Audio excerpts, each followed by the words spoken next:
আজকে আমি করব পটলের ভর্তা। পটল কেটে খোসা ছাড়িয়ে কেটে নিয়েছি 4 ফালি করে। চিংড়ি মাছ কেটে নিয়েছি, পেঁয়াজ, শুকনো লঙ্কা, রসুন। মাছটা আমি লবণ দিয়ে দেবো আর হলুদ দিয়ে দেবো। পটলটা হলুদ দিয়ে দেবো আর লবণ দিয়ে দেবো। ভালো করে মেখে নেব। এটা মেখে নিয়েছি, এবার চিংড়ি মাছটা মেখে নেব।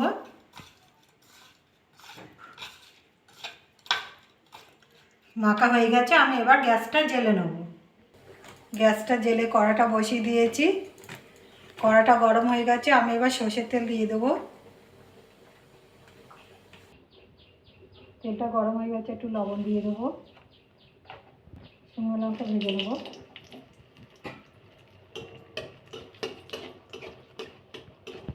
লঙ্কাগুলো ভাজা হয়ে গেছে, এবার তুলে নেবো। ওই তেলে আমি রসুন ভেজে নেবো।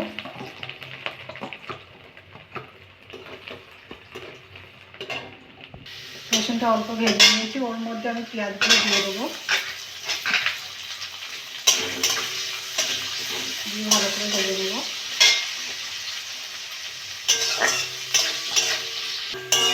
পেঁয়াজটা ভাজা হয়ে গেছে, পেঁয়াজ রসুন এটা তুলে নেবো।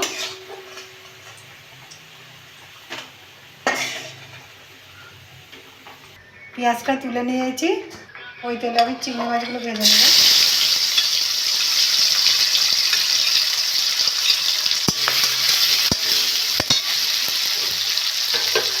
চিংড়ি মাছগুলো ভাজা হয়ে গেছে, আমি এবার তুলে নেব।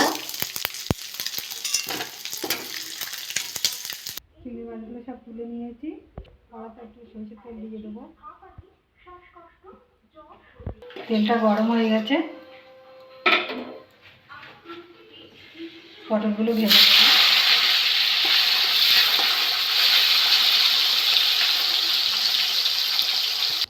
একটা একটু ভাজা হয়ে গেছে, আবার উল্টে দেবো।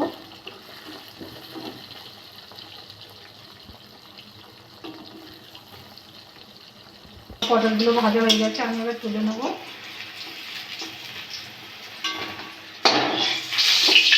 সব পটলগুলো তুলে নিয়েছি, বাকি পটলগুলো আমি একইভাবে ভেজে নেব। সব পটলগুলো ভাজা হয়ে গেছে, আমি এবার তুলে নেব। সবগুলো তুলে নিয়েছি। এই লঙ্কাগুলো নিয়েছি, মেখে নেব। আপনারা যদি ঝালটা কম খান তাহলে কম করে নেবেন। সামান্য একটু লবণ দেবো, কেননা পটলের লবণ দেওয়া আছে।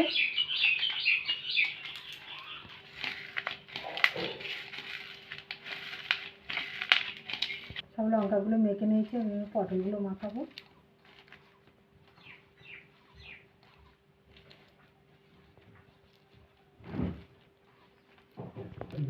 ভালো করে মেখে নিয়েছি, এটা আমার মাখা হয়ে গেছে। এরকম করে ভাত বা পরোটা বা রুটি সবটাতেই খাওয়া যাবে। এরকম করে খাবে। খেয়ে ভালো লাগলে আমার চ্যানেলটাকে লাইক করবেন, শেয়ার করবেন, কমেন্ট করবেন, সাবস্ক্রাইব করবেন। ধন্যবাদ।